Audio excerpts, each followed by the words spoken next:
വ്യാജ ആധാർ കാർഡ് നിർമ്മാണ കേന്ദ്രങ്ങൾ കണ്ടെത്താനുള്ള പരിശോധനകൾ ഊർജിതമാക്കി പോലീസ്. ബംഗ്ലാദേശി നുഴഞ്ഞുകയറ്റക്കാർക്കായി വ്യാജ ആധാർ കാർഡുകൾ നിർമ്മിക്കുന്ന നിരവധി കേന്ദ്രങ്ങൾ പെരുമ്പാവൂരിൽ പ്രവർത്തിക്കുന്നതായാണ് വിവരം.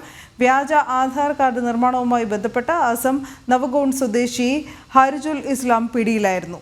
വിവരങ്ങളുമായി ജിജീഷ് കരുണാകരൻ ചേരുകയാണ്. ജിജീഷ്, കൂടുതൽ വിവരങ്ങൾ.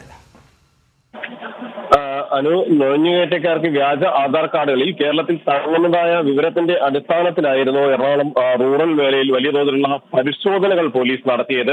നേരത്തെ തന്നെ വിവിധ ഇന്റലിജൻസ് സംവിധാനങ്ങൾ ഇക്കാര്യങ്ങൾ ചൂണ്ടിക്കാണിച്ചു. അതിനുശേഷം നിരവധി ബംഗ്ലാദേശികൾ പല ഭാഗങ്ങളിൽ നിന്നായി 40ഓളം ബംഗ്ലാദേശികൾ എറണാകുളം ജില്ലയുടെ വിവിധ റൂറൽ മേഖലയിൽ നിന്ന് മാത്രം പിടിയിലായിരുന്നു. ഇവരെ ചോദ്യം ചെയ്തപ്പോൾ ലഭിച്ച വിവരത്തിലും വ്യക്തമാകുന്നത് ഇത്തരത്തിൽ ആധാർ കാർഡുകൾ വ്യാജമായി നിർമ്മിച്ചു നൽകുന്ന വലിയൊരു സംഘം തന്നെ പ്രവർത്തിക്കുന്നുണ്ട് എന്നതായിരുന്നു. അതിന്റെ അടിസ്ഥാനത്തിലാണ് ഇപ്പോൾ പരിശോധനകൾ കൂടുതൽ ഊർജിതമാക്കിയിരിക്കുന്നത്. കഴിഞ്ഞ ദിവസവും ഇത്തരത്തിലുള്ള പരിശോധനകൾ അന്വേഷണ സംഘം നടത്തി. പെരുമ്പാവൂരിൽ വ്യാജ ആധാർ കാർഡുകൾ നിർമ്മിക്കുന്നുണ്ടെന്ന വിവരത്തിൽ ക്ലീൻ പെരുമ്പാവൂർ പദ്ധതിയുടെ ഭാഗമായിട്ടായിരുന്നു അവിടെ ഇത്തരത്തിൽ പരിശോധനകൾ നടത്തിയത്. ആ പരിശോധനകളിൽ പെരുമ്പാവൂർ സ്വകാര്യ ബസ് സ്റ്റാൻഡ് ഷോപ്പിംഗ് കോംപ്ലക്സിൽ നടത്തി വന്ന അസ്ല മൊബൈൽസ് എന്ന സ്ഥാപനത്തിൽ കഴിഞ്ഞ ദിവസം ആധാർ കാർഡ് നിർമ്മാണം നടക്കുന്നുണ്ട് എന്ന് കണ്ടെത്തി തെളിവുകൾ സഹിതം തന്നെയായിരുന്നു ആ റെയ്ഡിൽ നിരവധി വിവരങ്ങൾ പിടിച്ചെടുത്തത്. അതിൽ വ്യാജമായി ഉണ്ടാക്കിയ ആധാർ കാർഡുകൾ ഉണ്ടായിരുന്നു. മറ്റ് ആളുകൾ മൊബൈൽ ഫോൺ സിം കാർഡ് എല്ലാം എടുക്കുമ്പോൾ നൽകുന്ന ആധാർ കാർഡുകൾ ഉപയോഗിച്ചുകൊണ്ട് അതിലെ ഫോട്ടോ മാത്രം മാറ്റിയായിരുന്നു ഇത്തരത്തിൽ വലിയ തോതിൽ വ്യാജമായ ആധാർ കാർഡുകൾ നിർമ്മിച്ചു നൽകിയിരുന്നത്. ബംഗ്ലാദേശികളെ മാത്രം